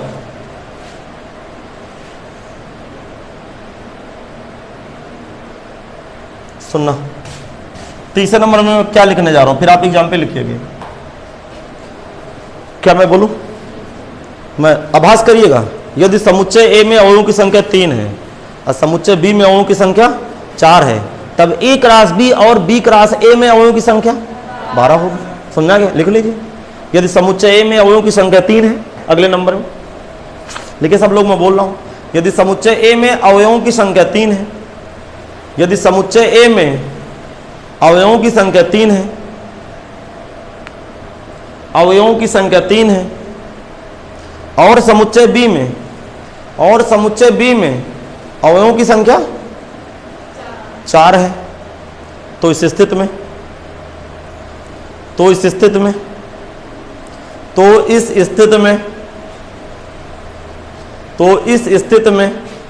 ए क्रॉस बी तथा बी क्रॉस ए में, तो इस स्थिति में ए क्रॉस बी तथा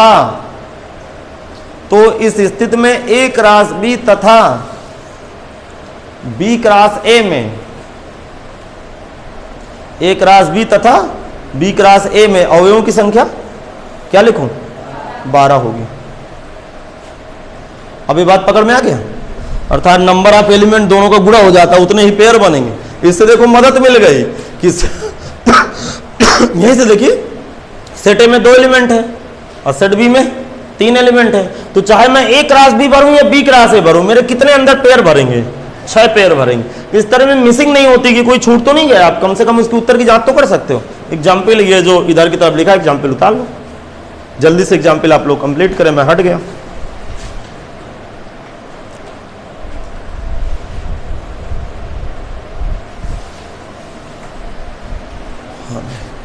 ये कंप्लीट कर लीजिए। ये लिखना दीदी, यहां से यहां, समझ नहीं आ गया? ये माना लिखिए और ये स्टेप यहां देखो, ये बीच में लाइन खींची है, इसके इधर वाला लेफ्ट वाला लिखना। तो आज हमारी पहले दिन की क्लास थी, इसलिए मैं थोड़ा सा कम पढ़ाया। कल से हम लोग स्पीड बनाएंगे, क्योंकि पहले दिन की क्लास में हमें इंट्रोडक्शन देना पड़ता है, किस चीज का पता नहीं होता कि चैप्टर में क्या आने वाला है। फिर धीरे धीरे फ्लो बनता है माइंड का।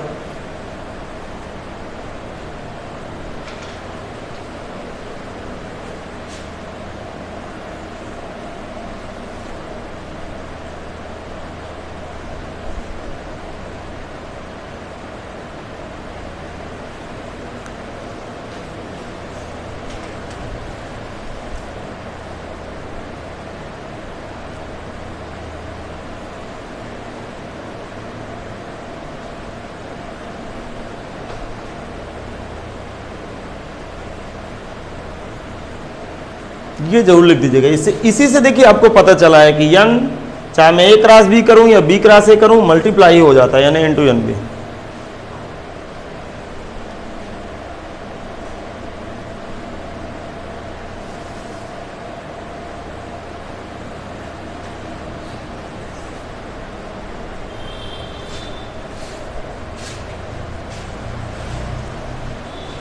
बताइए जब कंप्लीट हो जाए इतना हो गया।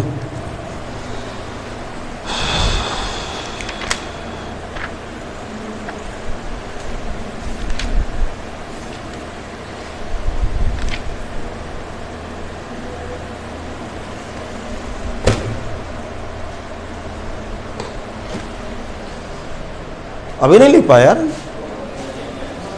अब देखिए हम लोग कल की क्लास में इसका वेन डायग्राम खींचेंगे कि वेन डायग्राम कैसे खींचते हैं, एक ज्योमेट्रिकल इसका रिप्रेजेंटेशन होता है, उसको भी खींचेंगे। और कल मैं आपको आर्डर ट्रिपल बताऊंगा, जिसे हिंदी में क्या कहते हैं, क्रमित त्रिक, अर्थात 3 सेटों का गुणा होगा, ए क्रॉस बी क्रॉस सी, तो अंदर आर्डर ट्रिपल आने लगेंगे, जिस तरह एक्स वाई जेड ब्रैकेट में आने लगेंगे। तो इसके पार्ट 2 के लेक्चर में हम देखते हैं। और कल से मैं इसके देखो, अभी मैंने देखिए अभी हमने पढ़ा क्या, अभी ना तो हम संबंध पढ़ा ना फलन पढ़ा, अर्थात जो रिलेशन पढ़ने के लिए जो बेसिक नीडें हैं, बात समझ नहीं आई। डॉक्टर ऑपरेशन करता है ना तो पहले टूल्स इकट्ठा करता है, उसका कंपाउंडर पता है आपको, समझा गया, ब्लेड रुलेट सब चीरा फारा लगाना है ना भी। तो ये सब हम लोग टूल्स इकट्ठा कर रहे हैं ताकि मुझे रिलेशन समझ में आए, समझा गया। तो ये जो बेसिक नीडें हैं वो हम कंप्लीट करेंगे। तो कल मिलते हैं फिर पार्ट 2 के साथ।